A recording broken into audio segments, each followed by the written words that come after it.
identity in the UK and globally, and particularly in the context of this inquiry. I've also been supporting and working with both DCIT and GDS for the Digital Identity and Attributes Trust Framework and for OneLogin as well. Thank you. Good afternoon, everyone, and thank you for inviting me to give evidence here today. My name is Laura Foster, and I am the Associate Director for Tech and Innovation at Tech UK. If you are not aware, Tech UK is the UK's tech trade association. It is our job to represent the UK tech sector and showcase how technologies, when they are applied in an ethical and responsible way, can have a positive impact on UK society, the economy, and the planet. Through our Digital ID Working Group, we are the industry voice for Digital ID. We host events, webinars, and we publish a lot of policy thought leadership. Most recently, our Digital ID report that came out in October, which was the first industry response following all of the announcements from government. Thank you. I'm Alexander Yossard. I'm Director of Government Innovation Policy at the Tony Blair Institute. Thank you very much for inviting me here today.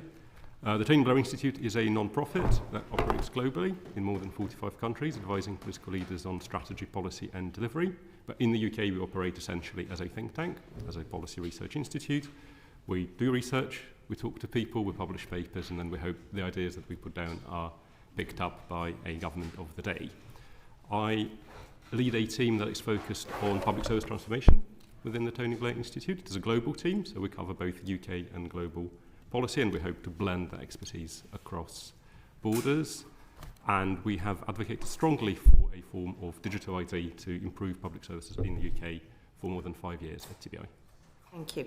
And can I welcome Dame Chian Wurra, who is Chair of the Science, Innovation and Technology Committee. She is guesting on this panel today because her committee has an interest in this area as well, and we want to make sure that there's cross-committee working.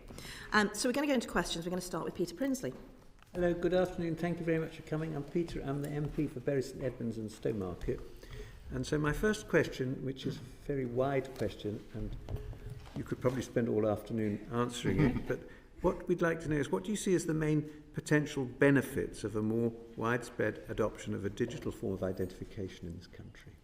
Okay, so a digital ID per se has lots of advantages. For me, the big question is always how you implement it. But the idea that you have a credential, a digital credential that includes facts about yourself, so attributes particularly, it's the identity part is less important. It's mostly the attributes that come from a source that is the appropriate source to give that attribute. So my university is the one that is the best, whether you've got a degree from the university. The UK government is the one that determines whether you are the best, is the best place to determine whether you're a citizen, et cetera, et cetera. So the idea of having a digital representation of identity and particularly attributes is definitely a useful thing, because it takes all of those different documents that it typically used to prove those claims and puts them in a form that you can use and share. The big question, of course, is how you go about doing that, but I think there'll probably be a later question on that. Yeah, I would be delighted to add to that. So I'd actually like to start by talking about the economic benefits of the digital ID sector to complement which has already been said. So in case you aren't aware, the UK already has a thriving digital verification services sector here in the UK. They employ over 11,000 people and deliver 2 billion impact to the UK economy, a figure that is set to double by 2030. Those companies are already delivering services to millions of citizens who have chosen to use digital ID, and those benefits, those use cases in which they have chosen to be used are great. So they can be used for a teenager or a young person wanting to access their academic record. It can be used for a retiree wanting to verify that they can have right to access to their pension. But actually, where we see most people choosing to use digital ID already is in the financial services industry and for fraud mitigation. Why is that the case? Well, digital ID allows the presenting of trustworthy information, so it can help streamline services and also help reduce compliance costs. So for the financial sector industry, digital ID is already delivering benefits for them. I will finish by just saying that the financial sector sees the compliance and those benefits of digital ID as being really important. But actually, through government's own statistics, it's actually the time savings and the convenience, which is why citizens are choosing to turn to digital ID to access services already. I agree with everything that my co-panelists have said. To add from a perspective of public services in particular, when we talk about digital ID, we talk about the ability to prove that you are who you say you are, and that is the identity element. We talk about the ability to prove that certain things about you are true. And again, this with digital identity can be done much more easily, in a much more convenient and a more private, more secure way. But we also talk about the ability to access services on the basis of who you are and what we know to be true about you. And that opens really exciting possibilities for how public services and services more broadly operate. It allows us to move from a model which is reactive, which is one size fits all, which was built for a different age, to a model that is personalized, preventative, and that has a layer of accessibility to it that is not possible with the traditional model where you have to apply for every service and prove again and again things about you that the state may already know. And so an additional benefit to digital ID is the ability to change how public services operate, to make them much more responsive to citizens, to put citizens in control of their own data in a way that isn't currently available to them. And this is something we see countries around the world embark on as a journey, and one where the UK has arguably fallen behind.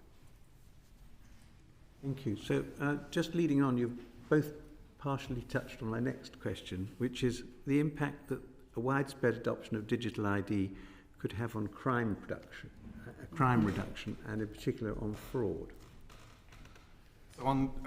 So crime reduction is a very broad concept.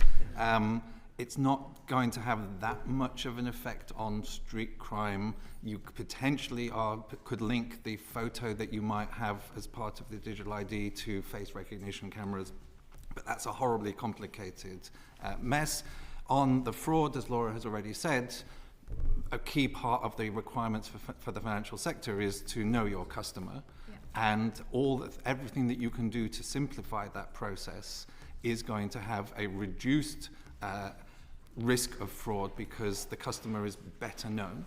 It won't stop all fraud because quite a lot of financial fraud involves, for example, mule accounts, where I'm definitely the person who opened the account, I'm definitely the person who is a real person, but I'm using my account for fraudulent transactions and getting a payment for doing that. So it's not going to be a panacea, but for that initial registering of an account, making sure it's a real person, etc., it has an important role to play. Also bear in mind that the onboarding of customers is not just the Know Your Customer anti-money laundering checks. There's a whole lot of what other services, what other products can we sell to you. So it's, again, not going to fix everyone can have a bank account in 10 seconds either. You've already said something about this, haven't you? Yeah. Yes, I can add some information if that's okay. Okay. Yeah. So alongside crime being an incredibly, I guess, broad term, fraud can also be incredibly broad as well. There's different types of fraud, but fraud is the UK's most common crime. It's 40% of all crime, costs the UK 6.8 billion every year. Identity fraud also costs the UK over 1 billion every year. And so that is where digital ID probably finds its sweet spot. I think it's CFIT have already said that there could be £1.7 billion in savings to build on from the Know Your Customer in terms of the compliance and time-saving costs that could be there as well. But what I would say is fraud is multifaceted. It is changeable, and digital ID is going to have to be deployed in a way in which it doesn't add to fraud, but it can mitigate fraud. Government is already realising the benefits of digital ID for mitigating fraud, and that is why they are currently going through the process of changing anti-money laundering guidance, attaching it to something called the Trust Framework, so that digital ID can have clear guidance as to how it can be used within the financial sector. I'm really happy to talk more about the Trust Framework, but yeah. Can I just move on to another thing which is obviously very topical? I mean, a lot of people have said that if we had a mandatory digital ID, it would help with our immigration system. Do you believe that to be the case? We don't believe digital ID is a silver bullet for anything, including the reduction of irregular migration. And I'm sure we will get into more debate around this. Where I see an argument for digital ID to help reduce the pool of the UK in terms of illegal migration is, first of all, in narrowing the business model of organised criminal groups that are exploiting people to get them across the channel. We know that they do advertise as part of their services the ability to access falsified documents, and that they hand you a paper passport that under current systems, which are quite fragmented when it comes to existing checks like right to work checks, can be essentially waved through with no record of that happening. So there are loopholes that exist in the system that a universally used, and I think the mandatory element of this we should get into in more detail, but a universally used system for digital verification of the right to work can help close. A second element of this is the ability to target enforcement much more accurately. Because if we have a system that allows us to understand when certain checks are being done or not done, at the moment we have essentially told businesses that they are responsible for carrying out these checks.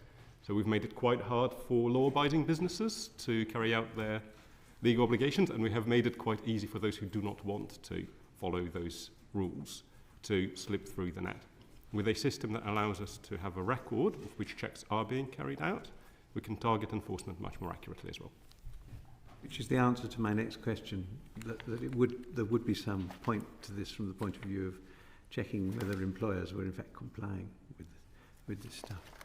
So, but that does raise, I mean, that becomes a boring technical architecture choice, because you are now creating a record. At this, the proposal suggests being shared with the Home Office of every time my digital ID is being checked for a right to work check. And you can easily imagine if you've built in that capability to create an audit trail of those checks, all of the other digital ID checks, that you could also see a good, sensible argument for, I don't know, improve the health of the nation by checking every time you prove you're over 18, because there's now an age, if there's an age limit on when you can buy cigarettes, or when you prove your age in order to buy alcohol. Would it be okay to also have an audit trail, a record of that, to not target enforcement, but to target health interventions to make sure? And that, I think, is where the technical choices, as opposed to the high-level principles, become incredibly important. And I suspect a large number of the individual submissions are kind of addressing an unease at that kind of scope creep. The surveillance society problem. A record-keeping and auditing society that could then be used for other purposes. Okay, so I've just got two more bits to my questioning. One is about international models. So we're not, I mean, there are plenty of countries in the world where this is happening. And so what would be a good example of a country that this country could learn from? Who would like to take that? I'm happy to give a first answer. I don't think any country has built a system that operates in the way that we think the technology can do, and in a way that has gotten all of those technical architecture points right. I completely agree with you. Most of these questions are boring technical architecture questions. We know that there are countries that have done different elements of this well. We know there are countries like Ukraine that have kept the data safe and secure, even in the face of really, really massive cyber attacks. We know that there are countries like Estonia and others that have done well in terms of the disclosure of the data that the state holds on you and who accesses it and for what reason. We know that there are countries that have done remarkably well on the scale of implementation, like India, or countries like Singapore, where satisfaction with public services rapidly improved as digital ID was rolled out. I think for the UK, the opportunity is that of being a late adopter that takes the best of every known implementation to build something that works for us. And just on the India example, because it's frequently pointed at, yes, it's got scale, but it's designed to only ensure that every person has a unique ID, and technically just a number, but people laminate the letter that has the number on because they're still very much a paper-based, paper-driven economy in large sectors. But it has no attributes about you. It doesn't even do citizenship. It does residency, because anybody who is resident in India can get an Aadhaar number. So I agree that there's elements from lots of different nations that we can learn and draw upon here in the UK. I would highlight examples that align closely to the UK, such as Sweden, which the digital ID system actually started through banking. They have a bank ID. Canada is another example, and then also part of the eIDAS scheme, which is the European scheme, which is a framework that sets out what good digital identity looks like. But just 2 points, I think we need to recognise the nuances in this country. We are a country that has a mixed history when it comes to mandatory or national ID. We need to meet UK citizens, the UK populations, where they are and kind of where they feel comfortable on what is already being used. And recognising that the UK already has a marketplace when it comes to digital ID. And so I'd like to kindly comment on something that was just said there around the UK being a late adopter. We're not actually a late adopter. Government's own statistics say that 44% of people that they have surveyed have already used some form of digital ID service in the UK. Again, primarily for things such as opening a bank account, or already for right to work or right to rent. Through the Trust framework, you can already use digital ID for right to work. Just my final question is, if we're going to do this, if the government is to do this for the British people, how does it sell this as a politically acceptable thing? Because we've received thousands and thousands of submissions, most of which, as you correctly predicted, were in opposition to anything remotely like this. But, I mean, I think many of us can see the huge advantages of this in all matters of state. But how would you go about presenting this simply and understandably to the British people as something that is of a big advantage to them? I think it's interesting, perhaps with my academic hat, the language you've used has moved from sell to persuade. Yeah. If this is something that works for people, then they will choose to adopt it because it makes life easier, etc.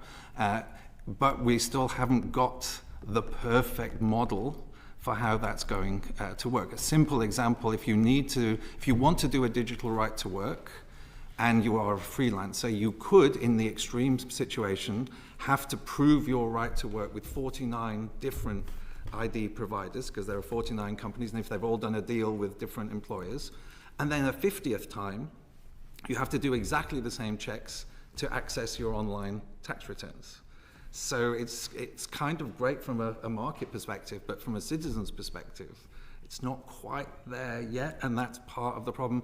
Plus the lack of clarity as to the details about how it's actually going to be implemented, what choices are being made, what choices are up for consultation, what choices are up for decision.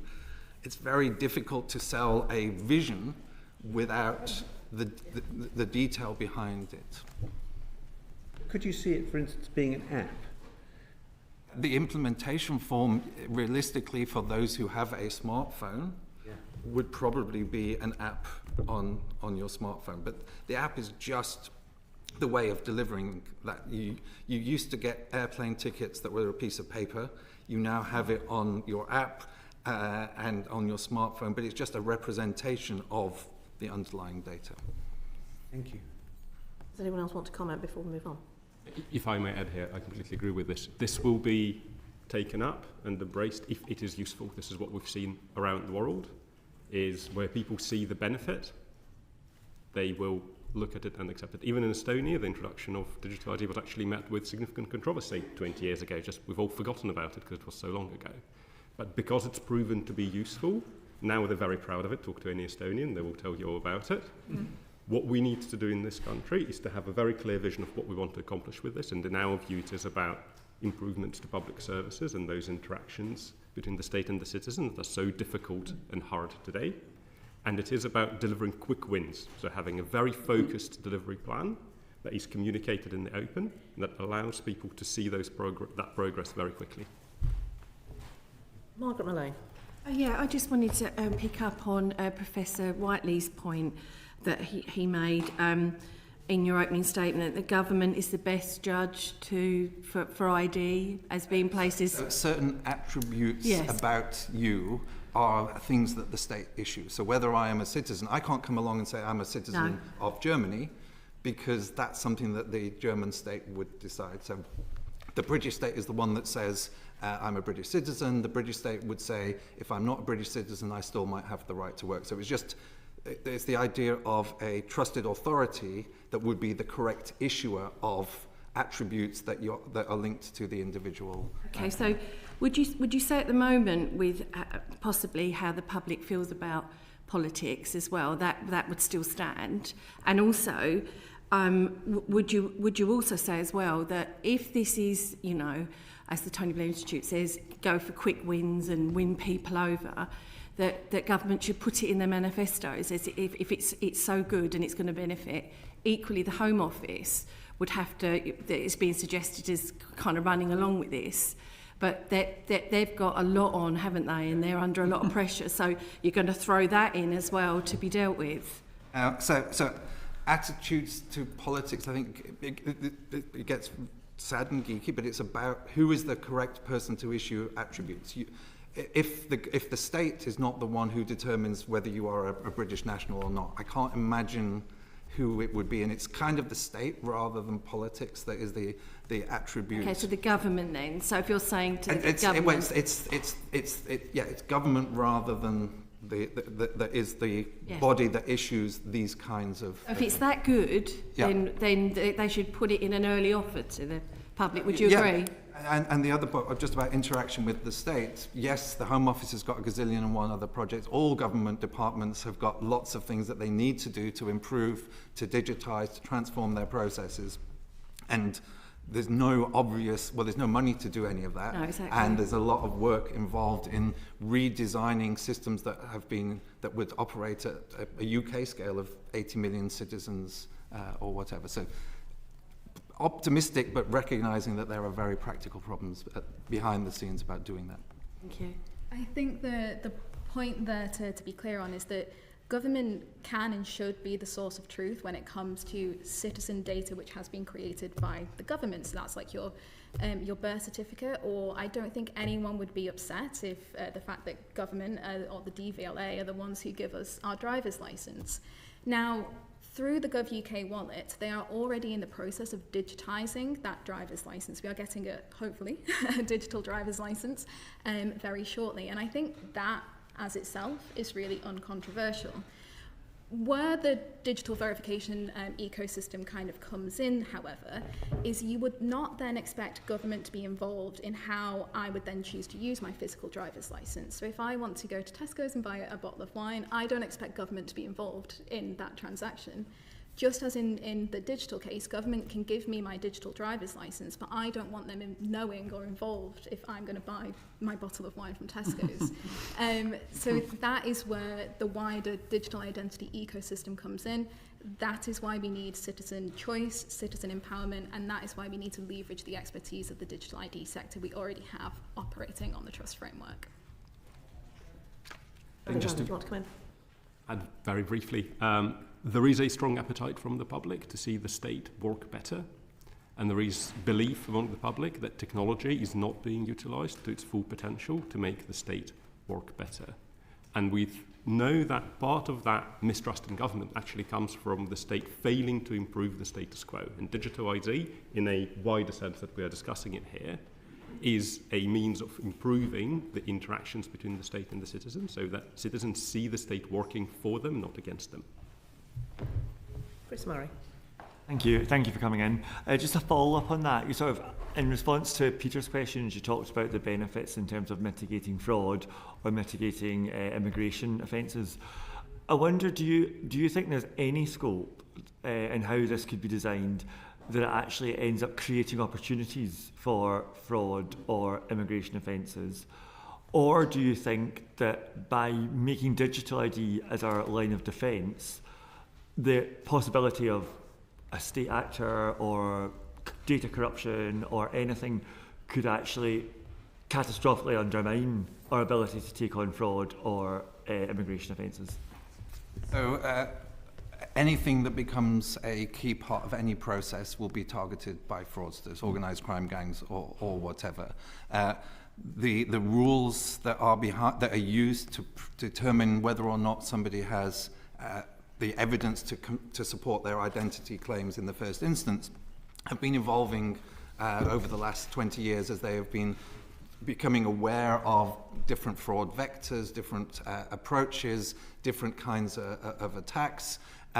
So it will be a target for fraud, and the role of a government-led process, whether it's private or public or both, is precisely to be aware of where the latest fraud vectors are arising and how best to respond. That might say we now need to have 3 pieces of evidence when previously we were happy with 2. We might, if we suddenly start discovering that there are a whole series of incorrectly issued but genuine British passports because someone's stolen them from the passport factory and are giving them to our organised crime gang members so that they can, etc., then you need to perhaps double check not just that it's a genuine passport, but also check back to the passport database that this one was issued to this person, hasn't been reported as one of the batch that was lost and stolen, etc. So there's lots of things that organisations, both public and private sector, can do and are doing to manage those fraud risks. But it's absolutely going to be a target for fraud, because the more important it becomes for the processes, the more valuable it becomes as an opportunity to do fraud. A simple example from many years ago, when your driving license used to have the paper counterpart, you would, if you were really concerned about fraud, you would ask to see the paper counterpart as well as the plastic card, because there was a market in creating fake plastic cards, but nobody could really be bothered to do the paper counterpart. So there are things that you can do because it's essentially a market of transactions going backwards and forwards. There is an arms race when it comes to fraud. So the latest examples might be deep fakes to try and fool systems that use video to identify liveness. I know that our private sector is doing amazingly well on keeping up with that arms race. And there's a really strong argument for the government to work with them to integrate those technologies into any state-run system that may end up with. I would also say that what gives me optimism in this space is that while, as Professor Whiteley says, anything that becomes central to a process becomes a target, we also know that the introduction of digital ID in different contexts has reduced fraud significantly. So one example of this is in Norway, where the introduction of an ID system reduced payment fraud from 1% to 0.00042% of transactions. That is the type of reduction that we can see with digital ID, but it's something that we need to stay on top of and not just introduce it once and let it run. I don't have an excessive amount to add on top of that, apart from to agree that anything that grows in priority is going to be a target for fraud. Also agree that increasingly complex digital fraud vectors require increasingly digital solutions. And so again, we're seeing some really great solutions from the private sector on that. The only thing I will add is that digital verification systems and other types of digital ID systems can be designed in a way that prioritizes things such as cybersecurity, data minimization, and privacy. One really good example of that is something that's called double-blind data sharing. A double-blind data sharing is, sorry, I'm going back to Tesco, I'm going back to my my bottle of wine here. Other wine retailers are available. Sorry, other retailers are available. I'm in Sainsbury's, I'm buying another bottle. Other beverages. You're shopping around. I'm shopping around, yeah, I'm getting those good deals on my club card. So I go and I show my, again, my driver's license. That says Laura Foster, it says my date of birth. It also says my address and a lot of other details about me that Tesco does not need to know about me. If I could share that through a digital credential, All they need to know is that I am Laura Foster and I am over 18. So if I can take my digital credential, use a relying third-party verification service that then shares that information that I am over 18, they have checked it, I'm over 18 and I'm Laura Foster, then this supermarket has every right to be able to say, we trust this data and we can give it back to, and we can let Laura complete this purchase. They do not need to know anything else about me. And that is how digital ID can be trustworthy and also implement things such as data minimization. Can I test? Do they actually need to know you're Laura Foster? Don't they just need to know you're over 18? Well, they'll need to know that it's me who's showing the ID in front of them. So one option would be that Laura's unlocked her phone, and we assume that only Laura can unlock her phone. Because they don't strictly need to know your name. They just need to know you're over 18. So the simple one would just be, I've unlocked my phone and there's a big flashing green sign that says over 18, under 60, over 60, UK national, whatever it might be. And somebody has to do the binding, whether it's you trust that I've unlocked my own phone, or you do a quick visual check to see that it's the same person, or in a high security environment, you really do a careful check, because I might have stolen Laura's phone and seen her type in a PIN code, and therefore, okay, we won't pass for each other. I guess just very quickly, and without getting too much into the technical detail, but I'm very happy to follow up in writing about this. On the trust framework, that verification layer is something called an orchestration service provider. They are an important part of the digital ID ecosystem, and I'm happy to provide more information about that in writing. Can I test an argument on you? Thank you for that, that's really useful. Can I test an argument on you and see what you think? So, in many ways, the advantages you've set out of digital ID is basically stuff we can already do, just more efficiently and faster. You know, is someone a British national? Is someone over 18? But what seems to me potentially, the real thing that would happen here that didn't happen before is kind of what you alluded to with your bottle of wine. A creation of interactions is stored, and there would be, there are a lot of activities people undertake which are not illegal, but that government may recommend against. If you were buying 4 bottles of wine every night, maybe the NHS might say we should be looking for people who do that so we can help them. You're constantly going online gambling. Accessing pornography is clearly one that people don't wish to share with other people. But what would be categorically different in a world with digital ID is that information is stored and therefore accessible. It doesn't have to be, and that's where we come back to the technical design choices. So the supermarket, if they didn't have the trading standards shouting at them for selling alcohol to underage people, if they had assurance that the process at the till was check the digital ID says that this customer is over 18, therefore we can sell, you do not need to have the audit record that you are talking about. Now, in practice, we're not there at the level of organizational and compliance confidence to say, no, we trust our processes, and therefore we do not need to have that audit trail of records. But how would, if I was the citizen, Yep. All I'm being asked to do is, let's say, show a QR code. I'm not the person there. I have to trust the government that is not being, that this is a bona fide machine that is not storing it somewhere. The government or the private sector provider. Or the private sector provider. And as it's rolled out, I mean, how many times do I show my own QR codes over the course of a week? Yep. I'm not checking what machines, the average person is not doing that. So you're asking the citizen to just trust that these machines are not storing You're things. hopefully setting up a framework within which these operate such that it's clear to everybody that that's not the case. And unfortunately, the announcement for the Right to Work proposals says create intelligence data on businesses that are conducting checks.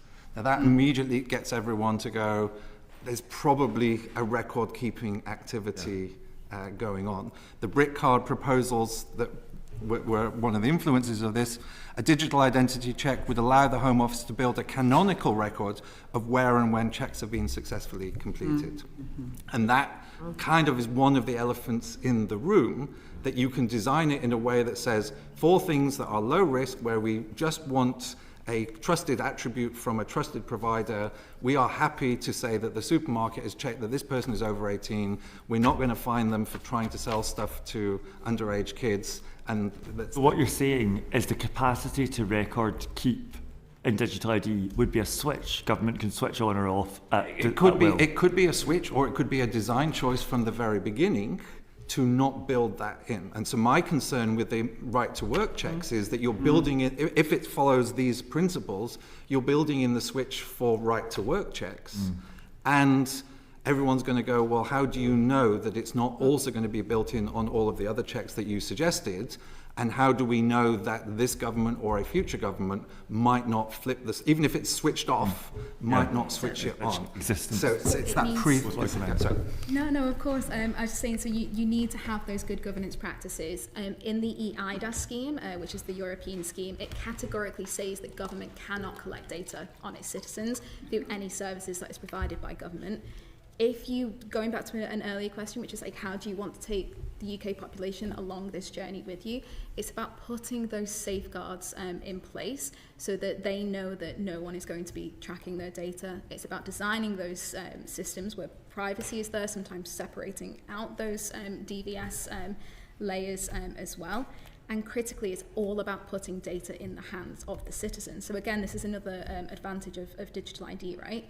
So if I have a digital wallet, and that digital wallet can tell me where I've used my digital ID, through being able to live up to the standards of the trust framework, I should be able to enact GDPR and say, I want all that data gone. That is my right as a citizen. So it's all about ensuring what that good governance looks like.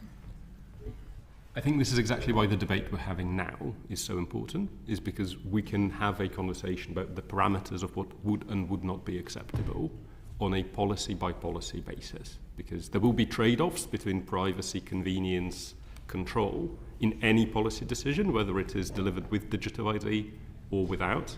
I think this is why there's debate about what is possible with this technology. How do we want to draw the trade-offs on any one particular policy area, whether that is migration, whether that is the delivery of public services?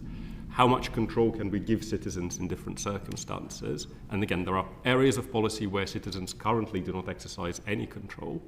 So that is worth remembering. We can have more control via digital ID than we do today. That is why this debate is so important. At the same time, I think once we come to a conclusion on what should digital ID not do, one of the ways to resolve this is by open sourcing as much of this technology as possible.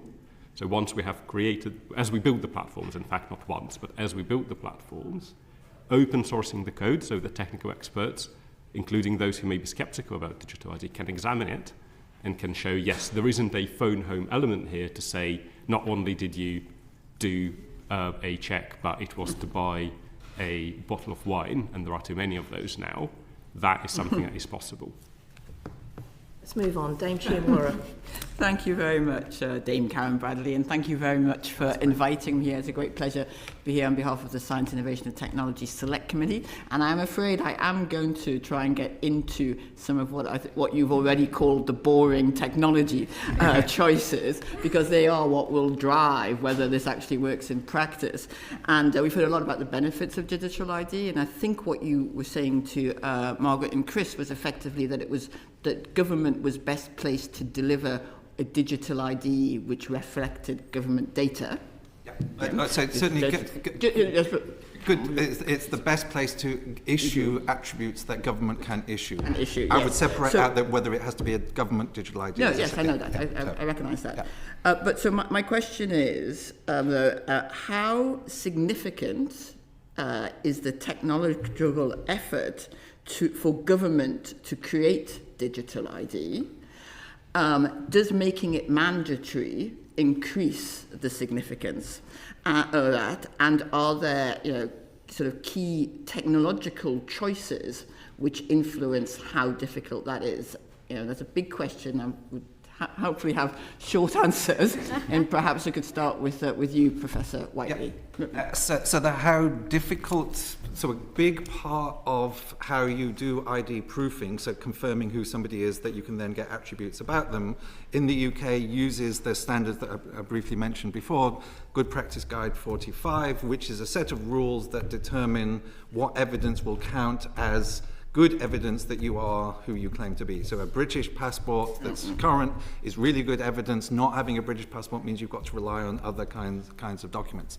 And those guidelines or those standards are used for both the government and the private sector. So they've both had lots of experience of all of the processes for checking a passport, checking different kinds of documents. And it also means that you can potentially have 2 or more digital IDs that satisfy the rules, even within one login, because you can have a completely different set of data behind it. So it's difficult, well, it's not difficult, but it's a known problem that has been working. I think the interesting question is to do with the mandatory nature, because everybody talks about the digital divide, people who don't have smartphones, who are not confident using smartphones, etc. The RNIB submission is really telling about the problems, if you have sight concerns, of knowing whether you've actually taken a proper selfie. That's just one particular example.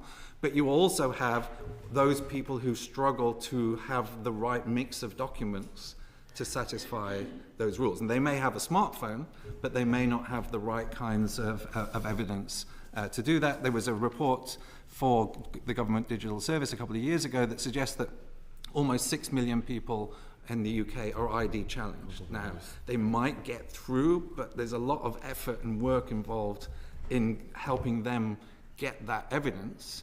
And if it's mandatory for everybody, that's going to be a lot of people who are going to struggle to be able to demonstrate that they have an ID that can therefore add the attribute that you're allowed, that you have a right to work as well. Okay, I'm a little bit surprised in your response. You're talking about digital ID sort of being a problem which has been sort of which is solved because we have digital ID attributes. But this is about every department in government, you know, using the same process or the same data fetch or the same or accessing the same on the same platform or however it's implemented. So, and you haven't talked at all about the quality of data in departments or how they you know, so you're just looking at the front end basically. So I'm happy to unpack I'm just trying to get an overall idea of the challenge. So the first challenge is particularly if it's mandatory, giving everybody who needs one, which realistically will be everybody in the country, because even I, who've had my job at LSE for a long, long time, have to do other right-to-work checks for other kinds of activities. So calling it voluntary is nonsense. It's going to be mandatory because everybody at some point in their life is going to need another job or apply for benefits where they have to prove that they're able to work. And if you don't have an ID, then you can't get a right to work. Once you have solved the ID part, then you have the how do you match this is Edgar, that somebody has proved that this is definitely Edgar with the records that you have in your own system. And then you get, this is probably something that will appeal to you, if there are multiple ways that you can prove that I can prove that I am Edgar, then you cannot have a single unique number that is just Edgar's number, so the equivalent of the US Social Security number. And that means that every government department has to go, okay, if it's the same app, the same service that's proved it's Edgar, we can shortcut our processes and go, well, last time we found his tax record or whatever it is. But if I sign on with a different service, then you have to make sure that the back-end services can cope with, oh, there's somebody else called Edgar, let's see whether we can find that particular record. And that's quite a lot of work for every potential relying party that's going to do that. And given that we have multiple opportunities to create a digital ID, you're going to have, you can't assume that the back end just has to say, once we know who Edgar is, he's person 1, 2, 3, 4, 5, so that's definitely his record. So it's kind of built in almost as a consequence of the ID proofing standards, because there are multiple ways through the ID proofing standards, therefore multiple ways of matching Yes. the evidence to the back-end systems. And that's going to be a big, big problem. Okay, thank you for that. Laura Foster, did you want to add to that?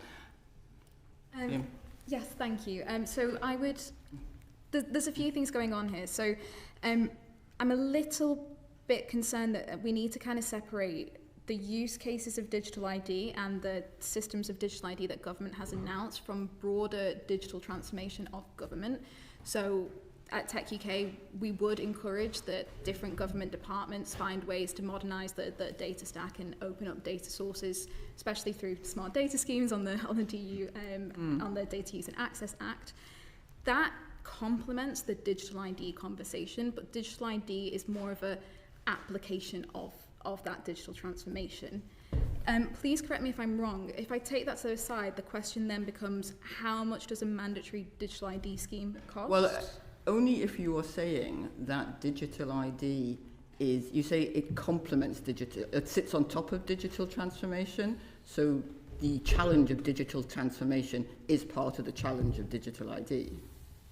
It can be. So let me take a concrete example of this to try and best explain it. So right now on the GovUK wallet, it is mandated that by 2027, every single government department needs to add any ID, any credential that they offer physically. They need to be able to add that digitally to the GovUK wallet.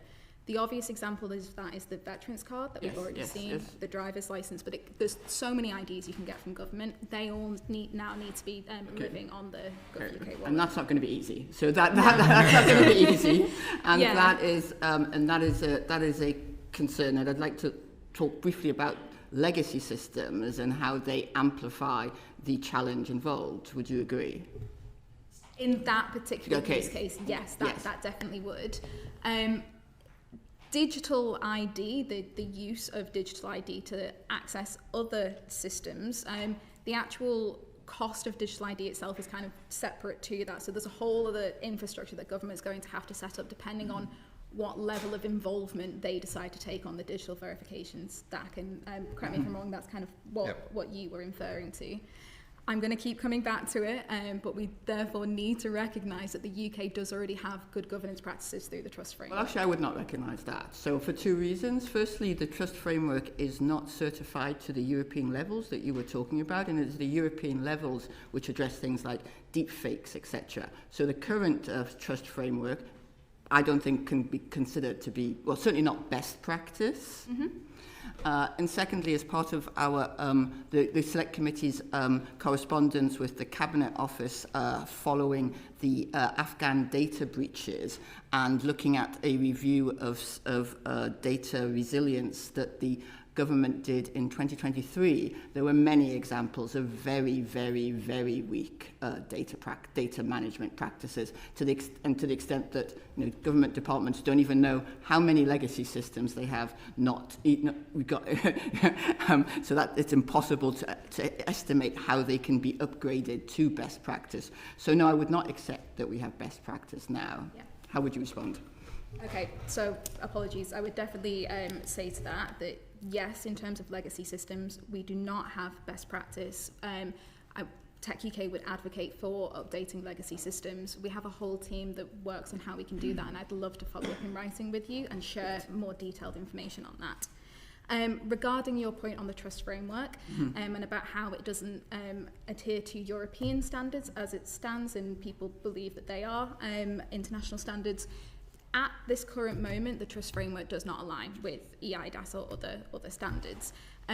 I believe there are conversations actively going on within UK government to understand how the UK's trust framework and the EIDAS scheme can align. That's really important for really simple use cases, for example, in case we want to use our passports in other nations. Yes. But what I would say is that the trust framework has been created since 2021 through rigorous consultation with industry and parts of the population as well. It is a framework that has been legislated on only in 2025, so that is quite a long consultation process. We shouldn't scrap something just because it isn't perfect. There's redress schemes in place because things aren't perfect. Let's iterate it, let's build upon it, and let's get the trust framework to a level that it can work within these European schemes as well. I just wonder about the time on taking that. But let's move on. Alexander, you said, do you have anything to add? And just you also particularly talked about open source as a solution. How much of open source is being used right now in government to support this?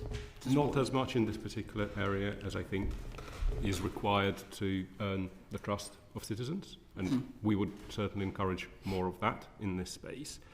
If I may add to the discussion on the kind of where are we starting and where do we want to get to, 2 points. One, a mitigating one hopefully, which is that for the types of systems that we are discussing here, a lot of the building blocks are in place already.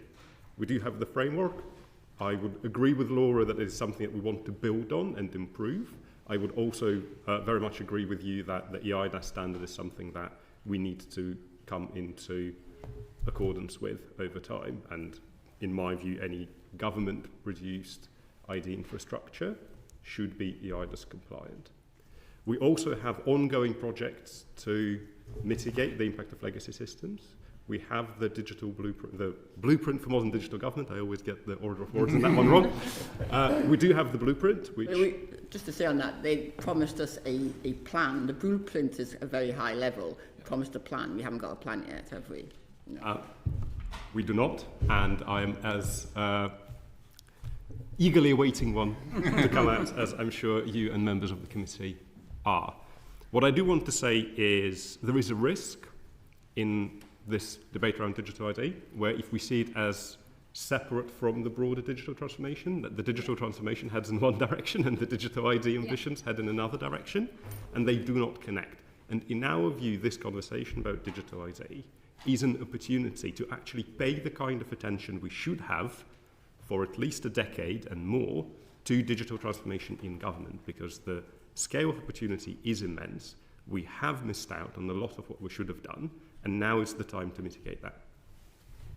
Two quick follow-up on that.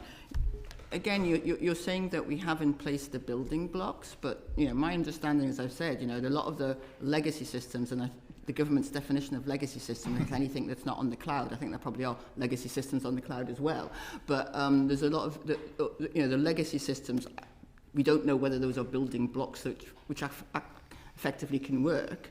And in terms of making it mandatory, now I think what Professor Whitley was saying was that added to the technological challenge because it meant that so many more people had to be upfront, be onboarded upfront. Are there other ways in which making it mandatory adds to the technological challenge?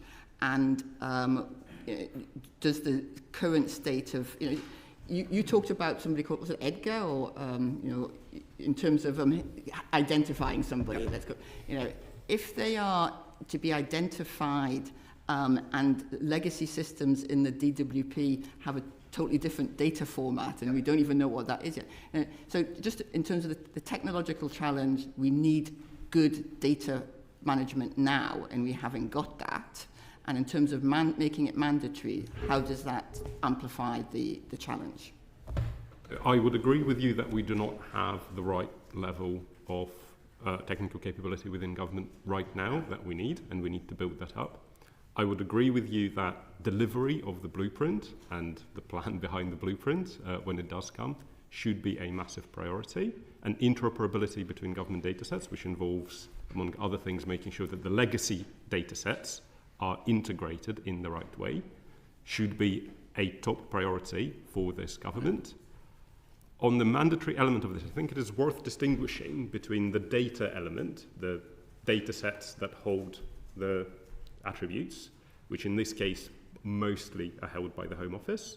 So whether that is the passport or affiliated bodies, whether that is the Passport Office database, whether that is birth records in some cases, or whether that is the e-visa database or the asylum seekers database.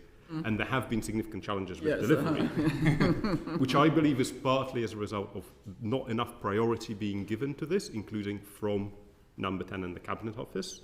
And I hope, possibly against hope, that having a high-profile program like Digital ID would mean that enough attention is being paid to these issues. But on the mandatory element, what we don't know at the moment is whether the mandatory element refers to verifying this information against government databases, and those databases are in place and can be made interoperable in this way, in my view, fair, and kind of in the view of the tech experts I've spoken to, fairly quickly, or whether we're talking about everyone having to have an app and having to carry their phone around, which I hope is not the case. So the mandatory element does not currently have enough clarity around it. What do we mean by mandatory? It may be that by mandatory we end up meaning that we need to be verifying someone's identity and right to work against a government database, but we can do that in a number of ways, one of which might be a government app, one of which might be one of the private providers holding a credential, one of which might be looking at the passport, physical passport, and verifying that against the database. I'm very conscious of time, and we have a second panel, and we officially only have 4 more minutes with you. Would you be happy to stay for a few more minutes? And as the later panel, happy to start a little bit later? I'm just looking at the later panellists. Are you... Just one other example that, again, having been around in this space for a long time, another example of the practical problems of systems, and these are private sector systems, is all the problems that the pensions dashboard is having. So I can prove who I am, and then going to pensions databases that may have a very old record with incorrect data stored on a tape that takes 24 hours to be checked to then say whether you do have a pension with them or not. And that, I've been involved in conversations at least since before the pandemic, and I think that's all been delayed further. So it's not just a government legacy data systems, it's a much broader national problem. And I also remember the National Data Strategy, which was, I think, before the blueprint for modernising government. So, yeah, this is a perennial problem, I think, is the phrase that's used. I think we're going to have to move on, if that's okay. Lewis Atkinson and Margaret Mullane have got some questions on the mandatory nature of this and going into a bit more detail of what we've just started. Thank you, Chair. So, just to be really clear then, to what extent are the benefits that you've identified of digital ID contingent on making it mandatory, in your view?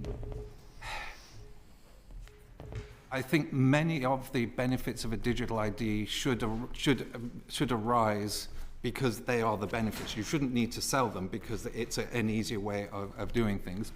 My pessimistic view is as soon as you make it mandatory, you get all sorts of problems of identity exclusion. In my submission, I pointed out the challenges that are already being voiced around Northern Ireland and the common travel area, et cetera, because that is going to be a big issue. It's also unclear, so we saw a little bit of coverage about, do you need to do a right to work check if you're a 13-year-old getting your first paper round? The next one is, do you need to have a mandatory right to, a proof of right to work before you can claim a income-based or a based benefit? Because if you do not have a proof of a right to work, are you deliberately putting yourself out of the opportunity? Clearly you raise challenges rightly about if it were mandatory, but can I just press you on the benefits that you've identified? Do you think a significant number of those benefits would still, or indeed all of those benefits would still accrue if there was widespread but not mandatory adoption? For good employers, a digital right to work check that's easier than looking at lots of documents that you can, it's clearly an advantage. For a rogue employer who is employing illegal immigrants, a digital ID is not going to suddenly make them go, oh, I'll behave myself and do the appropriate checks and not hire these people. So it will solve some of the problems, but it also forces all the good people to have to do the ID checks, and all the bad people will still be excluded from that conversation. Wouldn't disagree. On a mandatory national ID more generally, we should focus more on highlighting the benefits of how it could be used. And you can have a look at examples that exist within the wider UK. The government of Jersey have had a form of a national ID, and they had 55% uptake within almost immediately because they found use cases in which it would be very useful for them to be used.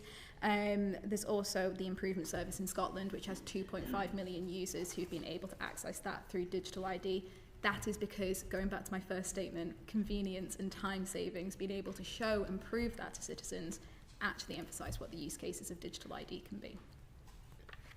On the migration use case, we have discussed this already. We don't think anyone on the panel believes that it's going to completely solve the problem. There are some advantages, but I would say that they come from the verification against the data rather than using a particular channel to carry out that verification. And there are advantages to some of those good employers as well, because often there is a misunderstanding of what actually counts as a right to work check. People think national insurance numbers are sufficient proof of right to work, and they break the law when they accept it. Just to check my understanding then, so what you're saying is what could be mandatory is a mandatory right to check against a central government record.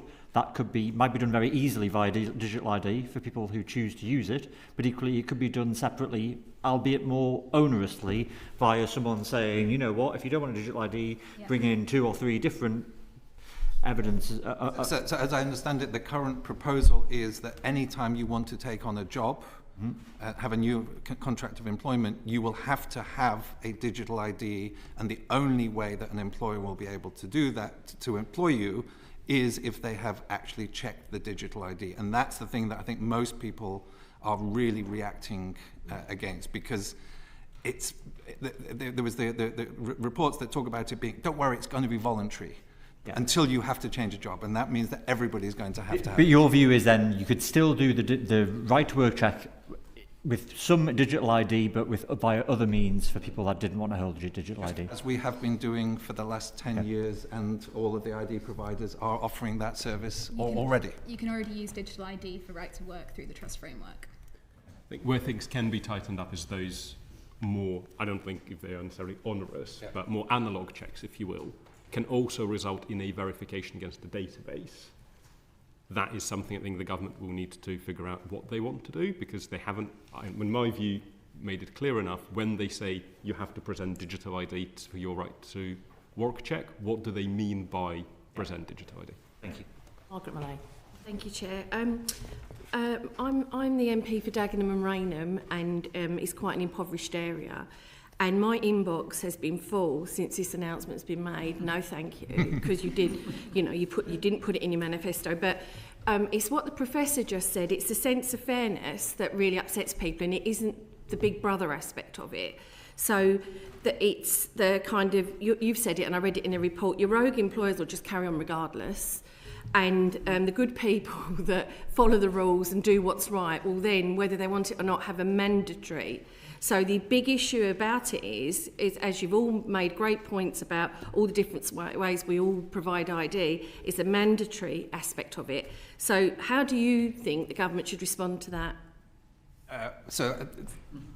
It's interesting that I'm not sitting between the two positions. We've got one representative who's saying it should definitely be the government, one login for government, that's the current proposals. We've got the private sector saying it should be done by private companies, or some of those things should be done by private companies. They're both using exactly the same ID proofing standards. So I think I'm going to cop out and say it's a political decision. It's a political decision. You could say, no, this is something that government should do, and to heck with the private sector. Or you could say we've got a successful private sector, and let's save the government some money by downplaying the role that OneLogin does, perhaps as an ID provider of last resort for those individuals who want a digital right to work check but really aren't targeted by the private sector companies. But there's no logical solution, it's a political choice.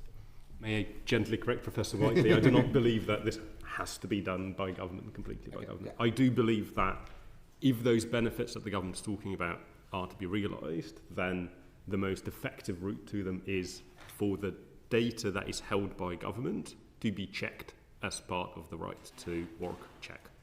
At the moment, this doesn't happen, although we still have a mandatory check of the right to work. And I think it's another part of this debate where we do have a mandatory check. It's just that at the moment it's done through one set of documents, and arguably not enough clarity for employers on what documents do and do not count. The government is talking about essentially changing the list of ways in which you can carry out this already mandatory check. They haven't made it clear enough what that list of ways is going to be, and I agree with you completely. There is an element of inclusion here that needs to be considered very carefully.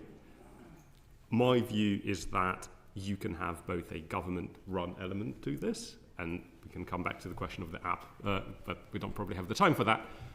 And you could do that through existing private sector provider channels, as long as that credential right to work is issued by the government. I also need to come back and clarify. We don't believe that it's an exclusive private sector ecosystem. There's clearly a role for government in setting what good governance practice looks like, setting what good standards look like, and legislation, as they already have done. And yes, government may need to be the source of truth when it comes to government data. What we're saying is if things are working, don't break it. We have the trust framework in place. And then just very quickly, I would like to see government focus on language around empowerment when it comes to digital ID. And that important thing that you mentioned there around inclusion, it'd be great if we could see government working with the private sector and other organisations on, okay, how do we get those 6 million people who don't have access to identity? How can we use really innovative things such as vouching to be able to make sure that they can access services? Chris Murray. Thank you. I just want to follow up on the role of the private sector there. Do you think the private sector, you sort of touched on this a little bit, do you think the private sector can introduce efficiencies that the government couldn't if you wanted to roll this out more broadly? And I wanted to ask another question more on the security side, which is one of the arguments proponents of ID cards make is, well, we all hand over lots of data anyway, and when I think about just anecdotally, personally, the amount of logins that one does now on a daily basis is huge. But do you think that the fragmentation of that, handing a transport company one set of data, your online banking a different set of data, your email login a different, is the fragmentation of that part of its security? And is that in any way compromised by unifying it all in one government-backed ID? So to come back... Sorry, the question is, lots of multiple private sector events, companies, does unifying that actually throw the baby out with the bathwater? Okay, so if you try and unify something altogether, it really comes down to how it's designed. We would advise against doing centralised data systems. We'd focus on federated architecture and decentralised systems, which means that lots of things are in different places and all have privacy preserving, that type of thing in place. Yes, using third-party verified providers who adhere to a good level of standard can also add a level of privacy preserving to that. Very quickly, your point on how private sector can bring efficiencies into the system, they 100% can do, but they are already doing some of the services that have been proposed efficiently and at no cost to citizens either. That was a bit of information that was wrongly shared and should be corrected. We've already talked about the use cases in fraud as a really good example there. Yes, I'll probably pause there. Do you both agree with that? And do you have confidence in the public procurement process in securing those efficiencies? Yeah, I think the reaction, probably for the record, probably have some concerns about the ability to do effective public procurement, particularly of high risk, high security kinds of things. It can be done. You need to have the capacity and the expertise in-house to know what you are buying and not just buy from whoever, so that you don't get vendor lock-in. Doesn't necessarily have to be open source, but particularly for the security elements, you need to have independent scrutiny of what's going on. And open source is one way of doing that. For the previous Verify system, the Verify team brought in computer security experts from UCL to review the whole of the technical architecture and point out theoretical computer sciencey type risk elements where things could be attacked, and then they adjusted the processes as a result. I wouldn't disagree with that, but what I would say is that if you look at international systems, whether that's the Estonia example that's been talked about, whether it's more decentralized systems, all digital ID systems that have been created have some form of involvement from the private sector. It's pretty much impossible to do it without that. One thing I want to go back to is this point about centralisation. So certainly, I don't think anyone here is talking about creating one massive central database in government. We are talking about data that the government already holds in different places, and there are some challenges around interoperability that we discussed previously. What the EIDAS model, where you have the wallet, allows you to do in principle is to have more visibility as government departments integrate with the system over time of what data they actually hold, whether that data is accurate or not, to correct that data. We have seen stories recently of a DWP or HMRC deciding that people have left the country where that wasn't the case. Again, this is something where, with the right technical design, you can build a system that allows you to see where HMRC has decided that you're no longer resident and therefore raise a query with them to say, no, I am still here. The wallet model, I think, also addresses some of the challenges around this interoperability issue, because it means that you can have departments issue the credentials, and credentials can be either identity documents or proof of eligibility for a benefit, directly into your wallet. So you can choose when to share it with other departments. But to me, that's also an argument for there being a government app that, alongside the private sector, would mean that these credentials can be, with citizen control, combined in ways that enable more personalised and proactive service delivery. Just going to come towards the end, but I'm very interested in the comments about mandatory nature, and like Margaret, my postbag has been absolutely full of people who are very concerned about the proposals that government came in. Obviously, we started this inquiry before the government announcements were made, but from what I'm understanding, none of you are advocating for a entirely mandatory system of one system run by the government, or am I wrong? Is that It depends on which layer of that stack we're talking about. Right, okay, but so the credentials themselves are held by government. Yeah. And to achieve some of those benefits, you would want there to be consistency, that credentials are issued and verified by government. But the second layer, the interaction between the citizen, the employer, that I think is a much more flexible discussion and should be. I think where we disagree is potentially on that verification layer. Okay. And that comes back to that double-blind data sharing that I was talking about before. There are use cases within that. Now, my understanding in India is that they brought in private sector expertise into government and put it as a cabinet level position, so that it did have that focus from the top. So clearly that is important. But I did want to just touch on digital exclusion. My constituency does not have great data coverage and has a population that is not entirely users of smartphones. It's not that kind of a constituency. So a great deal of concern around this. Do you think the government has given any thought into how they deal with digital exclusion? I mean, there's a potential windrush here, isn't there? Of people just being excluded from this whole system. To my thinking, Windrush was more an identity exclusion than a digital exclusion, but they are obviously often very, very closely related.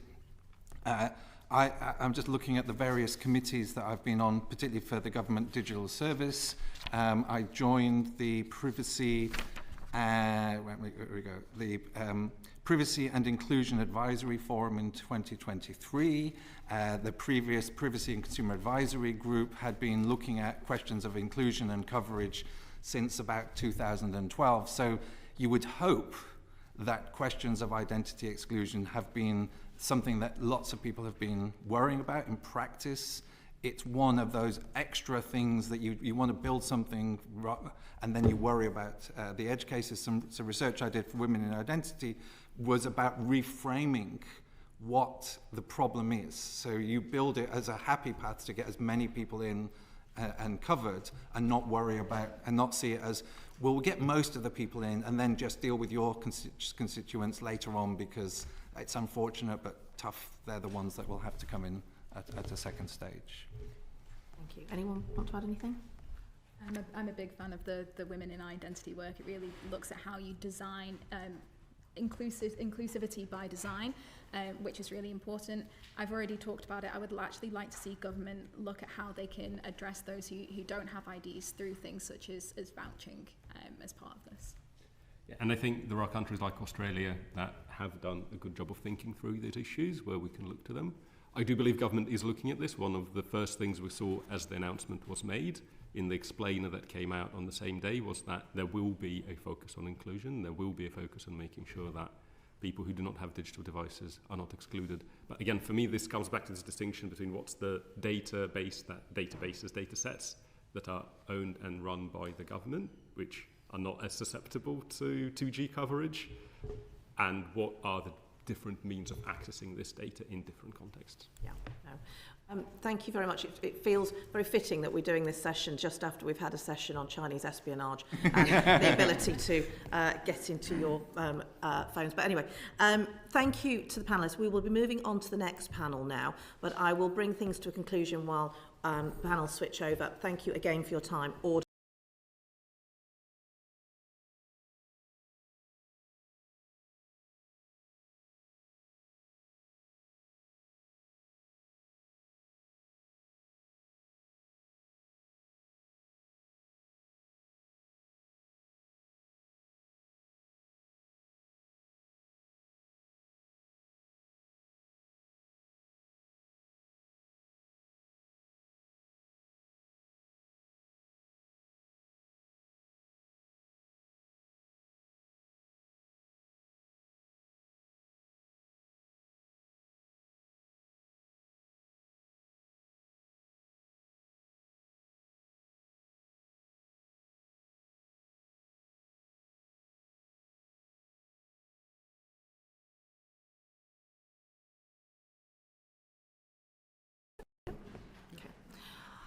Order, order. I'd like to welcome the second panel of the day.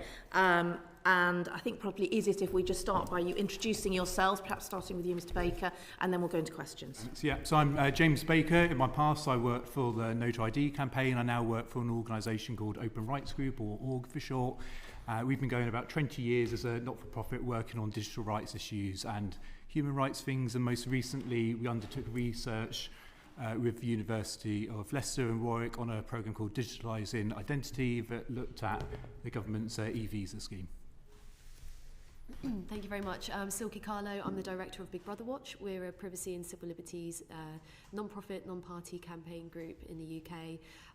I have engaged with the government over the past 10 years on digital identity matters in various forms, including being on the Privacy and Consumer Advisory Group and engaging with the recent data bills on digital identity verification. Hi, I'm Ruth Ehrlich. I'm the head of policy and campaigns at Liberty. Liberty is an independent membership organisation. We campaign to defend and extend civil liberties and human rights for everyone in the UK. We played a key role in the No to ID cards campaign back in the noughties, and then very happy to be back working on the issue in 2025. Thank you very much. And thank you were in for the previous panel, so you've heard a lot of the questions, but we do have some specific questions for you, and I'm going to start with Margaret Mullane. So could I ask what risk do you think like the mandatory element of digital ID presents to somebody's privacy and other rights? Who would like to start?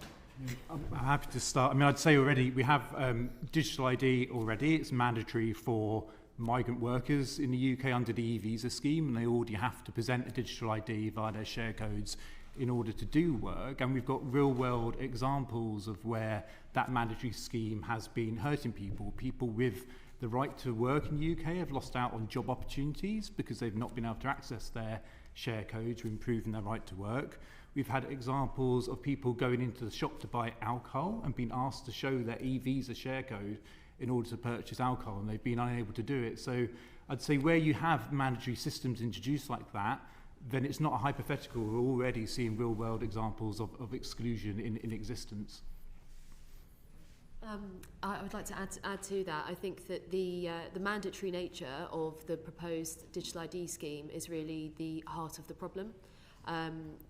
Digital identities are something that we all use every day in various different ways, but a government-issued mandatory digital ID has the potential to create a incredibly intrusive system of surveillance, data collection. It opens up possibilities for the government to issue and revoke permissions in certain ways. And I think where I disagree slightly about the e-visa, the e-visa scheme is something we should certainly talk about because it has been blighted with very serious issues, which has obstructed people from accessing essential services. But a visa is essentially a permit. We've never had nationals need to have a permit in this country to go about our everyday lives. And so the mandatory nature of what has been proposed would introduce that suddenly we would be a country that is on license, that needs a government permit to do something that otherwise we would have the freedom to do.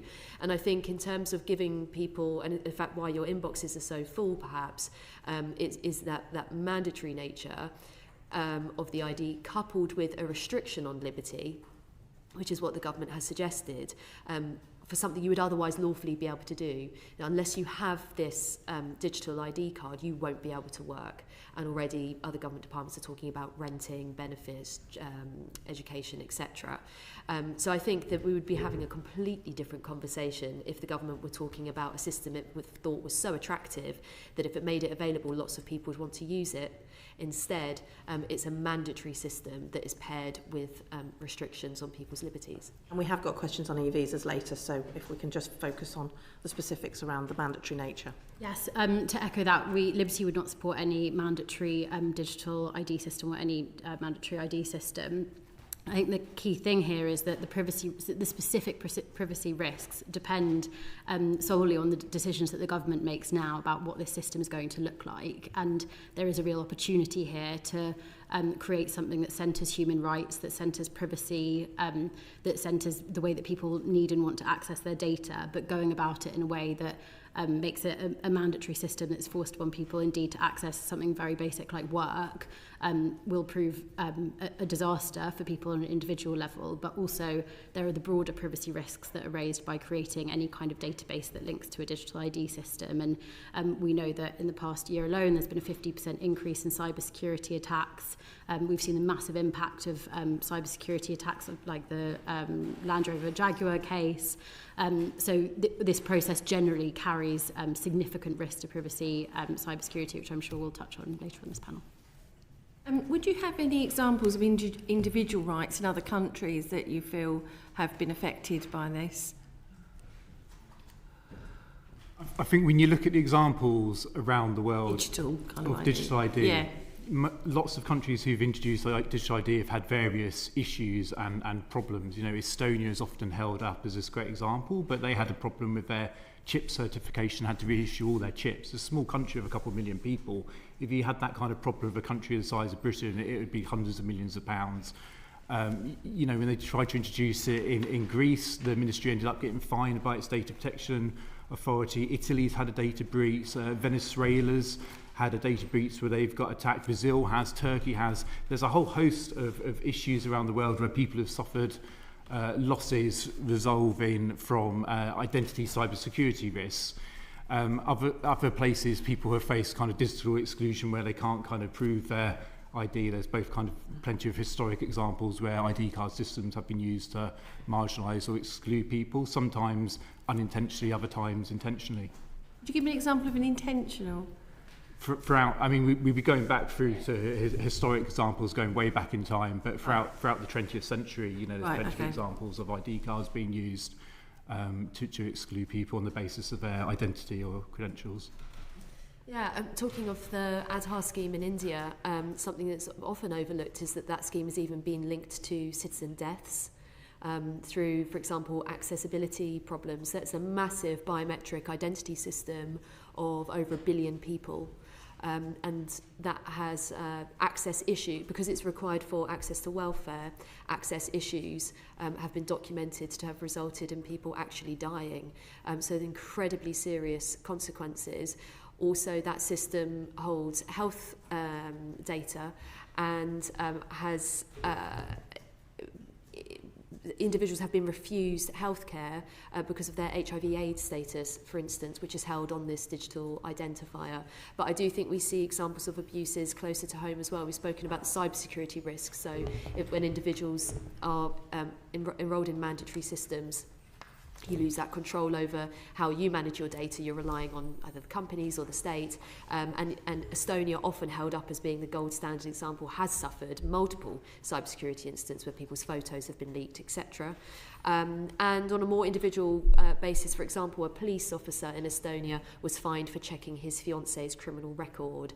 So you get access problems as well, where people get unauthorized access to giant databases. Yeah, and just building on that, and the Indian system, particularly in Aadhaar, it's using that ID system. You need it to pay your tax, have a bank account, book certain train tickets. It is part of every single bit of life. And when you think about people who live in remote areas, the people from the poorest communities, people who are illiterate, who have no digital connection, that's where people become increasingly locked out. And you touched on the earlier panel about some of those risks in the UK. I also just, examples closer to home, as Silky mentioned, when we've looked at previous Home Office data projects, things have gone seriously wrong. When you look at the data breaches in the Windrush compensation scheme, Dame Chi mentioned the 25,000 Afghan nationals whose data was breached. There are already examples of where we are not holding people's data securely. And if you think to the creation of a system that looks like a centralised system or a federated system that has broad sharing powers between them, it poses huge risks. And just finally, how do you see it going forward, a kind of a creep in digital ID, that people's privacy and human rights are at risk? Is that something that worries you? It worries me. I mean, it was spoken about earlier that sometimes digital ID enables people to do things faster, and for this I use the analogy of lifts. You can get in a lift and it might get you faster up to a floor, but if something goes wrong with that lift, you still want the stairs as a backup system to be able to walk up and down. So it worries me both from a privacy point of view as to what a future government could do with it, and there's discussions as to how it could be used for this, it could be used for that. It isn't clear to me that the design scope is even clear to everyone yet. And I kind of think, imagine the person you disagree with most in politics, just picture them for a moment in your head. Imagine what they could do with this type of system if you didn't have the adequate safeguards in place. So that's why I think all of us who care about our rights and the security of the country ought to think about what systems can we put in place to stop that happening. And this is what worries me about introducing this in a country like the UK, is we don't have a written constitution that has privacy protections. It's a statute of Parliament, the Human Rights Act. We've got the Human Convention of Human Rights, but there's active talk about pulling us out of that convention at the moment. So I kind of worry that we haven't got enough of a resilient rights framework really to introduce this type of technology safely in a way which would prevent that risk that a future bad actor could misuse these systems, however good the intentions of the current people. So I'd say that for, and from a resilience point of view, I think you need the backup systems. If your phone battery dies, if the server goes down, if a foreign government attacks your computer infrastructure, it's actually better for national security that you're not entirely reliant on one centralised ID system, but you have a multitude of multiple systems you can prove your ID. At the moment, if I lose one bit of my ID, I can re-establish it through a network. I can go to my bank, lose my driver's license, I got my passport. With a centralised digital ID system, if something goes wrong with that, then you've lost everything and you've got no way to then prove and re-establish your identity. So I think that they're the risks that we have to avoid here. We are incredibly worried about function creep with this system, and right from the off really, I think the warning signs have been there. This was introduced by the government as something ostensibly to tackle illegal working. I don't think anyone in this room genuinely believes that the mandatory digital ID is about illegal working, which begs the question, what is it really about, and what will the other uses be? Already, in the Friday afternoon that this was announced by the Prime Minister, just hours later, the government webpage about digital ID was talking about tax benefits, education, childcare, many other uses for a digital ID. So function creep is inherent in the system. And I think people rightly be concerned about that. Even in the, I would have to correct myself actually, I said that we never have had a mandatory ID. There was the wartime ID cards, of course, but they, even they, which were initially issued for rationing, ended up sprawling to 39 government agencies before they were scrapped by the Churchill government. So it's inherent to any system. And the other side of what is so concerning about that, these other use cases, is again, if this is starting with the pairing of a restriction on liberty, what will the other restrictions be? In many people's minds in this country, the most recent experience of a digital pass was the COVID pass. And in that case, there were restrictions placed on people depending on where you could go and what you could do based on your vaccination status, for example. So there we saw a digital identity system that had very sensitive data that then controlled where you could go and what you could do, and was also seen by many to be an attempt to influence decisions. Again, in that case, certain people couldn't work in health and social care, for example, if you didn't have the right vaccination status. So I think function creep is both inevitable and an overriding concern with this system. Yes, and I would add to that in terms of the kind of risks of function creep. Again, much of this is in the hands of the government now. They can make policy choices that mitigate these risks and that create a system that is voluntary and that works for people who choose to use it. But one of the core features that this system would need to have in order to make sure that the function creep wasn't extremely detrimental to people's rights and civil liberties is to make sure that the government is not able to link previously separate data sets, which if linked, would essentially allow the authorities to build a very detailed, intimate picture of a person based on their healthcare, their education, their access to welfare, other public services. And living in an age where increasingly we're seeing predictive algorithms for public decision making, particularly we have lots of examples from the Department for Work and Pensions where that kind of algorithmic decision making has created serious harm for people who are accessing welfare, risk assessments causing 200,000 people to be incorrectly flagged for housing benefit fraud, which led to difficulties in paying their rent. So we can already see the risks when you introduce digital systems that are based on algorithms. If you allow for all of those data sets to be combined, then that could be very risky for people's human rights. Thank you. Chiamura. Thank you very much. The concerns that you've raised are ones which I know are sort of echoed by my constituents, and I do wonder what kind of safeguards might help reassure you and my citizens about a digital ID scheme, which does have its advantages to it. And so, for example, I mean, can you think of examples which would help? And so, for example, we've talked about perhaps the option to delete all your data that's held by government at one time, or and I think this is the Estonian model, that each time your data is accessed, you have some kind of, you're told when your data is accessed, which isn't the case now. I mean, I don't know who in government's looking at my data. But do you think those would help reassure you and help reassure the public about a digital ID?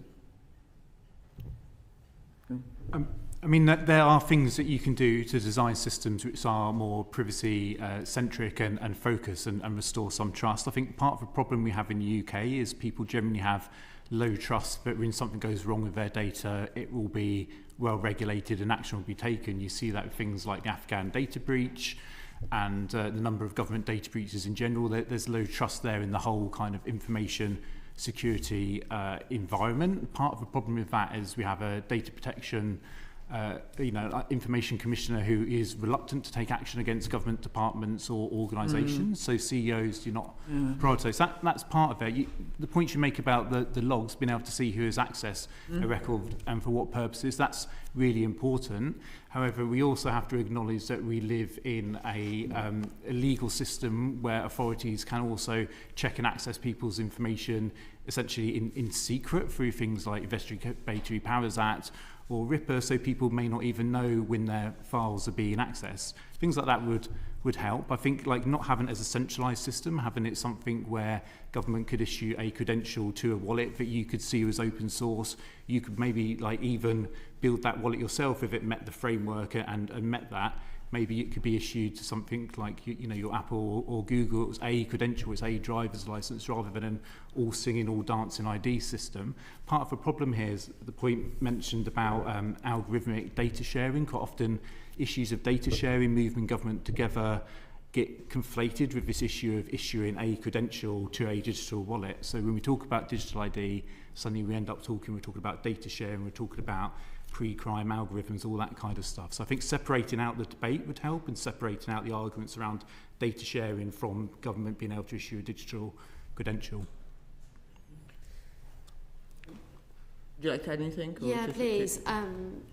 I think that it's likely that the way that this announcement has been managed makes it irrecoverable for this government and potentially for the next 5 to 10 years. I'm afraid to say, I think the Prime Minister has killed support for digital ID. We can see that in the polls. We also see it in the fact that the petition, the e-petition on this issue is the 4th biggest petition in British history, second biggest petition on a non-Brexit issue. Your constituents are up in arms about it, and I think it is because of that, the way that it's been introduced, the fact that no one really believes it's about immigration and it might be about something else. And how poorly explained the system has been. In that sense, it also makes it very difficult to recommend safeguards because there isn't actually a policy here. There's been an announcement, and I've engaged with the government on digital ID issues, as I say, for a decade. I've spent many times in government offices with civil servants talking about how a system could be created. We have seen none of that reflected at all in what has happened over recent weeks with this announcement. There has been no detail. There is no substance. If we're talking about, in theory, what kinds of safeguards could any kind of theoretical digital ID system have, we could have a very long conversation about it. Certainly the starting point would be that it shouldn't be mandatory, that it should be optional. And that people can then take up a government-issued digital ID if they feel that it benefits them. That it should be something that they can exercise total control over, that they get to choose who sees their information, where, when, and for what purposes. And critically, as Ruth was saying as well, that we don't see a merging of government databases, which is a really big risk with digital ID systems. You know, the taxman can see your GP records, etc. Well, I have to say that is also an impetus with these systems, because the argument will be, well, why can't DWP see your health status? Why can't we integrate that? So in many different circumstances, there will be a strong impetus for that data to be shared, but that was something that would have to be very strongly legislated around to ensure that it couldn't happen. Thank you. So I'm interested. So I have a background in the health service as a surgeon. So I'm interested in how the digital ID might link to the health record. You were talking about this just now, and it seems to me that if we could allow people ownership of their own health record, which was held digitally, that would give people agency over their own health care, and it would be an incentive for people to voluntarily take a digital ID, which would then be usable across different health agencies. Everybody has an NHS number, which is given to them when they're born. That might be a way into a system such as this. And it seems to me that encouraging people to engage in a digital ID system could be done by means of giving people agency over their own healthcare records, such that you were able to go between healthcare providers, hospitals and general practitioners with your own health record. And if you knew what was in your health record, a little bit more about your health, you would probably look after it a bit better. And so I would like to see the question of how the health record is incorporated into a digital ID spoken about a little bit more. Do you think that there's any mileage in thinking about it like that? I mean, one thing I would say, you know, is as an organisation, we support people being able to access information about them that government holds. I think it is important that citizens are able to see the information that government holds about them, understand the basis of how decisions are made about them, and what information has been able to, you know, is used to make that decision, because that enables then people to challenge it when things go wrong. The problem you see with health data, and we looked at this in Wales for the Welsh Senedd. And we had examples where people were kind of worried then about going forward to their doctor because they're worried that data that they might give to their GP or healthcare professional might end up in the hands of immigration enforcement. So we saw issues with kind of migrant communities which were actually avoiding accessing healthcare because they were scared that it might then be used to check up on their status, or they might end up getting deported as a result of going to the doctor. So you see a situation where people lose trust in their healthcare professionals if they think their data is going to be shared with them. Med Confidential have done a huge amount of work around this over the years. So although there's benefits to an individual being able to access their own data, see how it's accessed and what purpose, I think there's massive risks about then sharing that data across the government and trying to like reimagine that data for different purposes. And you see this already, you know, and public are concerned about this. We see the outcry over some of the large US big tech companies like Palantir being involved in the delivery of NHS services and worry over how their data might go into AI systems, and that actually breeds you know, further distrust in government from the population. So I agree with you, you know, people should be able to access their own data, but perhaps not share it amongst government without their consent. I would agree with that, and also say that, you know, the legal position is that people have the right to access their health data. It could be presented in a much easier way for sure, but I would be very sceptical about that being used in a kind of carrot and stick situation where, you know, if you have easier access to your health data, then you enroll in a digital ID, which is actually something different to just accessing your health data. You should just be able to access and control your health data regardless of a digital ID. Yeah, absolutely. And just to add to that, I think there are two further things there. That one, then you get into the very tricky territory of what you do about those people who are digitally excluded, who aren't then, are they going to be at a disadvantage if they're not accessing their data in the same way? You're creating a two-tier system. But also the risk of, if you have this kind of system, you don't have the firewalls, as James mentioned, between health record and the Home Office, or indeed the Home Office and pretty much any other service. The Domestic Abuse Commissioner has spoken significantly about how sharing data with immigration officials with the Home Office deters survivors of domestic abuse and trafficking from coming forward and seeking the help that they so desperately need. So a firewall-first approach has to be integral to any system that the government is looking at. Joni Reid. Thank you, Chair. I just want to focus specifically on linking the digital ID to the right to work. I think you've been really clear on your kind of fundamental concerns and I suppose areas of principle which you disagree with. Is there any really specific concerns that you have around linking it to the right to work?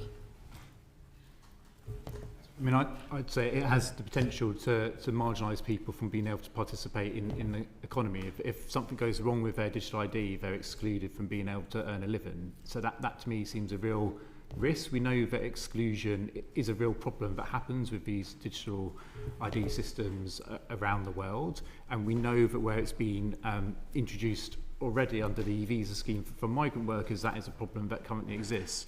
So if you roll that out to the whole population, then anyone who already suffers some form of marginalisation, who might struggle to get digital ID, is then going to be, that's further going to be compounded because it's going to be an additional barrier to them accessing work and accessing the economy, which is going to increase chances of them falling into poverty or economic disadvantage. So I think there are particular concerns around gatekeeping the ability of every single British citizen's ability to go out there and earn a living behind some kind of digital system that they have to comply with and have to get over the barriers to access that. I mean, it's extraordinary, isn't it, really, when you think about the history of our country. For years, people have been able to go out there and work, and now we're saying, no, you lose that right to work as a British citizen unless you do X, Y, Z with this digital system. Yes, by all means, you know, employers have to have a system of checks that someone is who they say they are, and those are in place already, but it's an enforcement issue there around, you know, not enough people going to check that people are doing the checks, rather than you know, an issue with how checks are done. So I think that there's massive concerns for us as an organisation around essentially putting the right for someone to go out and work behind a digital ID firewall. Yeah, I think I mean, this is what has been proposed is a multi-billion-pound system, and I think it would be right to start with why rather than why not. And I don't think it washes that a British passport is not British enough or good enough documentation to have the right to work, as people currently use. That instead you would need this new mandatory digital ID. We've seen with e-visas that has already locked people out of work because of the accessibility and technical problems that there have been with that scheme. So learning from that, aside from the principled issues and the rights issues and the lack of a basis for why this is necessary for right to work, we'd be very concerned about the practical implications of that. You know, and bearing in mind that this is, it's everyone from, the government's been talking about teenagers as well, so it could be somebody doing their first paper round up to a pensioner working in their garden centre. It's a massive, massive scope for who would then be forced into this mandatory digital ID scheme. Yeah, agree with everything that other panellists have said. I suppose the other thing to add is that we know that rogue employers are still going to employ people without checking right to work. It's a solution that is not going to fix the problem that's being kind of spouted. And I think that speaks to, as Silky said, the more general issue with some of the digital ID proposals that are coming out of the government, is that it's being touted as a solution to irregular immigration, illegal working, at one point fly tipping. This has echoes of the Blair government as well in the noughties, of saying that ID cards were going to fix pretty much any social problem of the day. And the government needs to be cautious not to use this as a kind of policy in search of a problem, which at the moment it feels like it's doing a little bit, and it's not going to fix those problems that it's saying it will. Do you think there's any policy area in which digital ID would be justifiable in terms of supporting to help to enforce the law?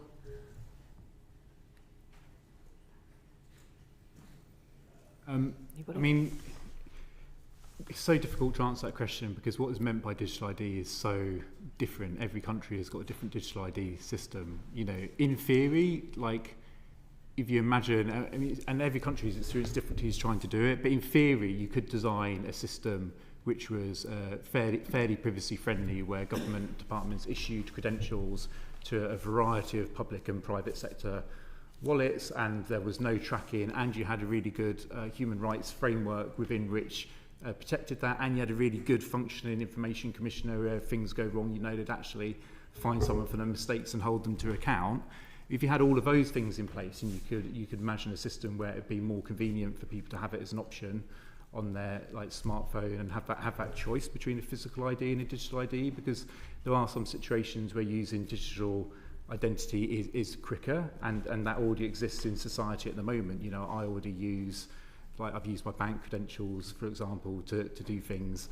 I've booked plane tickets online and used digital credentials to do that kind of stuff. So there are those kind of systems in place already, and obviously some of those are quicker than going somewhere in person with a physical ID. But you have to have all of those other things in place in terms of your rights framework, your data protection in place first in order to make it work. I don't think, I'm not really sure that there's, I mean, I've never heard an argument that, we could enforce this area of the law so much better if only it were that we had mandatory digital IDs. It's just not something that I've come across, unless you go to a very extreme end of the surveillance spectrum. And that's one of the things that I'm really worried about here, in so much as what we do know about the digital ID system proposed is that it will be basically a massive facial recognition system, because it would be linked to facial biometrics. That's one of the only substantive things we've been told about this government proposal. So that means that you would have around 50 million British adults with their sensitive personal biometric data in a system, and quite unusually as well, lots of foreign nationals as well, millions of foreign nationals. It's not actually a British only system because it relates to everyone who's working here. And given that this has been introduced at a time when the government is also backing a significant expansion of facial recognition surveillance in this country, and that we have also found, without discussing with Parliament, the government is now using the passport database for facial recognition searches, I'd be very worried about how, as you say, from a law enforcement perspective, this new gargantuan biometric system could also be used for that extension of surveillance. No, I mean, there isn't a model of digital ID that a civil liberties organisation would support that would specifically meet that policy objective, because when we look at a good system, we look at something that is voluntary, that has firewalls, so yeah. That's very clear, thank you. Can I just pick up on, you've mentioned the e-visas quite a few times. Is there anything beyond, you've talked about people being locked out of work and because the system has broken down or whatever. Is there any other impacts on the individuals who've used e-visas beyond the examples that you've given so far? Yeah, you have to start. Yeah, I mean, I think that there's been examples, I think, where you know, issues of domestic abuse where someone in a household where the e-visa is denied for them because essentially it's on a phone, and then an abusive partner kind of controls that device and access to it. So there's potential there for these digital systems to exact, because you can control people through their digital access of devices. You know, so that there's issues with it there. We've had issues of function creep, so private sector organisations demanding that people produce their e-visas in situations where they're not required, so in the process of applying for the job rather than like whether they've got the job. That example I gave where someone has been essentially stopped from buying alcohol because they couldn't get an internet access and show their e-visa share code, and that is an example of a private sector organisation taking it upon themselves to enact, you know, a government mandated digital ID to deliver their service. So, you know, they're the examples I'd give of where it's hurt people in the real world. And there's a brilliant report by a group called the 3 Million that's just been published called Digital Status Crisis, which has a lot of important information and case studies in this area. It seems to me, in terms of the most applicable areas from that report, the areas that are most applicable to digital ID, one is the data matching issues. So people are logging in to their e-visa and finding that it's somebody else's migration status is somebody else's photograph.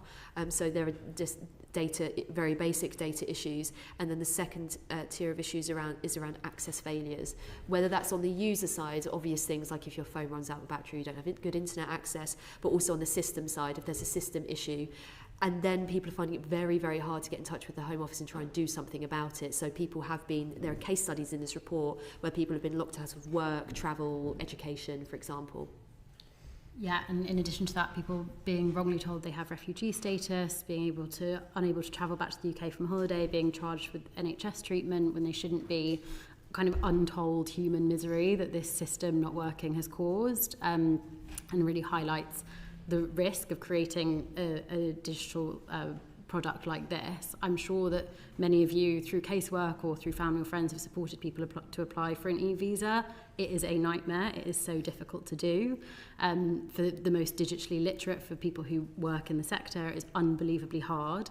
And it is a perfect illustration of how a poorly designed mandatory system leaves people at an enormous disadvantage. Do you think the problems there are intrinsic, or do you think that a far better system can be designed that doesn't have these problems? I think the starting place is wrong. So if you don't approach it from a place of how do we make this a system that is going to improve access to services, it's going to work for people, it's going to centre human rights, if you start from that place, then you might be able to build something much better. But this has been built from the wrong starting point. I'll just add one thing, like the larger the systems get, that creates other problems as well. So this is, you know, Estonia's a couple million people, the e-visa scheme's about 4 million people roughly. You know, what the government's talking about here is a system that would be, you know, 50, 60, 70 million people. So some of those problems expand the larger the data set, issues with duplicate records, matching people, biometric mismatches, all of that stuff. And you see that in the India scheme. It's not necessarily a unique ID, because someone in India, they can match for about 1,200 other people through the biometric mismatching, because these systems are not perfect in matching someone's biometric credentials. So if you're using something like facial biometrics, which is proposed here, there will just be the scale of a population. There'll be a lot of mismatches and problems when you scale it up. So are you finished, Joni? I am. Thank so you. Lewis Atkinson wants to come in. Chi wants to come in. I think Peter wants to come in as well. And I'm conscious we've not got that long, but let's start with Lewis. Thank you. Can I just be really clear on the mandatory work checks? So I hear really clearly that obviously you're against mandatory digital ID for those. I think that's taken as read. I think you heard the last panel talk about a potential interpretation or policy direction of government would be to say that there has to be mandatory work checks checked with government, which could be via a digital ID for those who choose to take up one, but could also be done via other means, i.e. passport, etc., but checked back to government. So could I just put that to you and say how you would react to that and how far you think that would mitigate some of the privacy and other concerns that you have?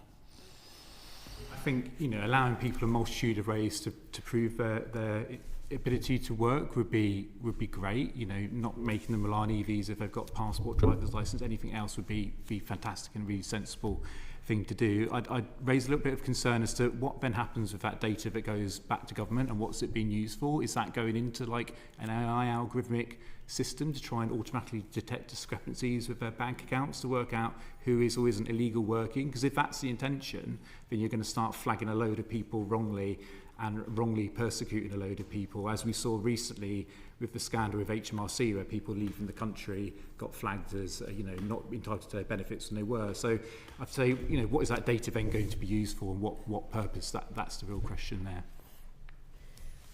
I agree with that, and it would seem strange that as it currently stands, you can use a British passport for a right to work check, you can use it to travel, you can use it to open a bank account, financial services, etc., but that it wouldn't be good enough for somebody to do a paper round, that you'd have to have this extra layer of government checks. And it seems that likewise that would be likely to sprawl, because if you need a government check for that, then why not for other things like healthcare and renting and other areas. So I completely agree, having a multitude of ways to identify yourself is a very good thing. If the government wants to offer people some form of a digital identity in a very, very different way, some people will find that helpful. But having a government linked to that data raises many of the same concerns as a mandatory digital ID.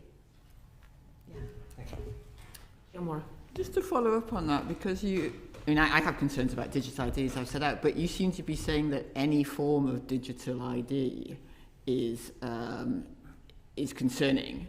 You seem to be opposed to any form of digital ID, and it has to be said, that paper-based systems, which was what the Windrush system was originally, have big concerns and have caused many problems for constituents as well. So can you just, I think Ruth, you said that you would start from a different place. You would start from designing it in human, based on supporting human rights. But can you just confirm that you are not opposed in principle to any form of digital ID, and say perhaps a little bit about what would make it work for your organisation? Yeah, so Liberty is not opposed to all forms of digital ID. We think there, in fact, is a way of creating a system whereby people can share less data about themselves in a more helpful way. We talked about that. You talked about that a bit on the last panel. But when you go to rent a property, you give your letting agent a huge amount of data that they don't need. And there's a way to create a system that is much more narrow. But as the principles that digital ID system would need to follow is that is voluntary. Not to hammer home the point, but it's opt-in. That it's kind of privacy protected, privacy first. So we have data, we have firewalls to stop data sharing between government departments that don't need to be sharing the data. That it's GDPR compliant, so kind of has those privacy by design principles, and that's kind of the baseline of what we would need to see. Okay. I started by saying that digital identity is something that many of us use every single day, and I do, so there's not an in-principle aversion to digital identity per se at all, but it is our job as human rights defenders to look at, when you have a government scheme, especially a mandatory government scheme, to identify where those risks are. Yes, but you're not opposed to a government digital ID scheme, in principle? In principle, it's possible for the government to offer people a digital identity that they could choose to use. But that is a very, very broad conversation, I think a million miles away from what has been proposed by this government.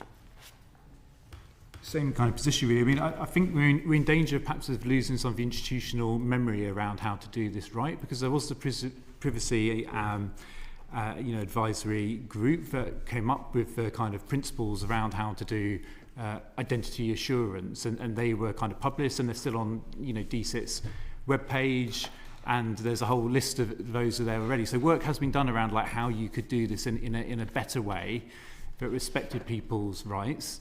I think if it were voluntary, if it were something that I could choose to have or not, and I was able to kind of see the code behind the wallet, and I could choose what wallet I wanted to issue to, and it wasn't about kind of data sharing and my data then being used for other purposes, I'd be far more willing to accept something like that. But that isn't the scheme that appears to be on the table at the moment, but possibly things can change. Peter Prinsley. I think you have really reflected what I was going to ask, which is, it seems to me that you're not opposed to a voluntary digital ID system for this country that people can opt into, provided it had certain safeguards about how the data was distributed and used. So my question is that if we were to create a voluntary opt-in digital ID service for the British people, what proportion of the British people do you think would be interested in adopting such a system? Do you think it would be like 5%? Or do you think it would grow? It would depend in some ways. I mean, the danger is you'd have function creep, right? So that example I gave earlier of someone being required to use their e-visa to buy alcohol. You might see Ticketmaster, I buy a ticket, or some other organisation say, well, actually, no, we're only going to accept that digital ID now. So you'd have to legislate in a way that didn't discriminate against people who chose not to have digital ID. And you'd also have to find a way that a future government couldn't come along and change the parameters of that digital ID to make it quite a abhorrent thing that would be, you know, not the type of system most of us would want to see in a country. So they're a lot of the risks you have to think about what's the actual rights framework and the data protection safeguards that exist within society in order to make this a safe thing. And I think if you got those things right, you'd see higher adoption. But if you had a society where data protection breaches go unpunished, human rights aren't respected, then you'd see a lot more scepticism and resistance from people uptaking. In the first panel, we heard about many of the advantages of digital ID, and in this panel, I think we've been well appraised of the problems. You've been very successful with that venture. But I think that if people could be made to see the advantages for themselves as individuals, my guess is that with appropriate safeguards, adoption would extend. Do you agree with that? I think the language that you say made to see, I think people can see for themselves whether they trust something or they don't trust it. Yes. And unfortunately this scheme, you see from the petition and the way people reacted, they don't trust it. Perhaps in the future if there's another scheme which has people's trust, but also people trust the entire rights framework and the data protection framework behind it, then you might see people then adopt it and enjoy the benefits of it. I think currently none of our lives are adversely affected by not having a government-issued digital ID. And many of us have government-issued identity documents that we use in different scenarios, like passport, for instance. We've got birth certificates, etc. And so it does seem like a policy in search of a problem to solve. What I would then worry about is when you say, for example, making people see the benefits, and you spoke about health data being used, that what has happened with other voluntary schemes, like the Aadhaar scheme in India, for example, it ostensibly is voluntary. In practice, it is not. Everyone has to have it to access basic services, and so you can end up with a situation where something was introduced in a voluntary way that then actually is used to gatekeep many different services. Again, if you think about the situation that we would have been in if we had a digital ID system when the pandemic started, obviously there are ways in which the ID then would have been used in that circumstance, because we had track and trace, we had vaccine passports, etc. And I think the risk is that in response to any future moral panic, that there will be a temptation to say, well, why don't we add this to the digital ID, or why don't we use it in this way? And we have seen that from some of the examples around the world. I think seeing the public's response to the government's announcement shows that we are a nation still very sceptical of any kind of mandatory ID, which obviously is lovely for organisations like Big Brother Watch and Liberty to see. But I would say that the government could look to the EU approach to digital ID, which prioritises privacy and security, to look for ways to ensure that a system is built that where the user has control over their data, where it's genuinely voluntary, where there are safeguards in place to protect against discrimination for people who choose not to opt in. So there are models that are better than others, which are obviously always worth looking at. Lewis Atkinson, finally, on digital exclusion. Thank you. So could you just outline how you think the government should account for digital exclusion when developing its plans for digital ID, whether that be mandatory or indeed not mandatory? One simple thing, don't make it mandatory. That immediately means that all of those people who might be excluded by your design choices around technology, the operating system it can work on, how that software You know, even getting the photograph is a challenge for some people. You know, with e-visas, we heard examples of people with severe learning disabilities, autism. It's hard just to get them to sit still, to take the photograph needed in the right style, etc. So not making it mandatory, it massively makes it easier for the government to tackle a load of those digital exclusion issues, really. I agree with that, and also the facial recognition aspect could introduce some exclusion factors because of the issues that there have been with misidentifications and facial recognition, particularly around race and gender, and also certain disabilities. But also, you know, inclusion in a system doesn't always need to mean that people are forced into a digital or a technological system, for example. I think there would have to be an offline alternative for the many, many people who don't have good connectivity, who don't have good digital skills, but also to acknowledge there are many people that don't want to be forced into a system like that don't want to have smartphones. I mean, the whole conversation around smartphones is changing as well, but the idea is that everyone would have a smartphone with a very, very essential piece of data on it. And I think that might not stand the test of time as well. Yeah, I mean, the question of digital exclusion goes beyond the remit of Liberty in many ways, because we're talking about poverty more generally and lack of access to good connection. But I think just touching on what Silky said, even having a mandatory system where there's a fallback of having a physical ID card, the government's own research, previous government's own research in the run-up to the previous election on voter ID showed that there are already massive barriers for people who are excluded through, yes, having disabilities, being unemployed, people without qualifications, first-time voters. That cohort of people are much less likely to have any form of ID. So it's not as simple as creating a system with just an option to have a paper ID. Thank you very much. Is there anything you want to add? Is there anything that you feel that came out from the previous panel that you would like to respond to? I mean, just one point, you know, we've talked here about the personal privacy risks, but I also think there is a cybersecurity risk for the whole nation, in terms of the more you make everyone reliant on a particular way of doing digital ID, the more you increase attack vectors for a foreign adversary to try and take out that system and target it in an act of cyber warfare. So I'd really say, the system of mandatory, non-mandatory isn't just about digital exclusion or the individual rights. It's also about building systems that are resilient to foreign attack and can carry on working in a disaster situation. To go back to an analogy, lifts, digital ID might be lifts, but we still want stairs. In the case of a fire or something, you need alternatives. Anything? Well, can I thank you very much for the second panel for your contributions. I found it incredibly interesting and informative, and certainly as an opening piece of oral evidence for this inquiry, it's been a real, very, very good way of starting us off in terms of our next steps. So thank you again. Order.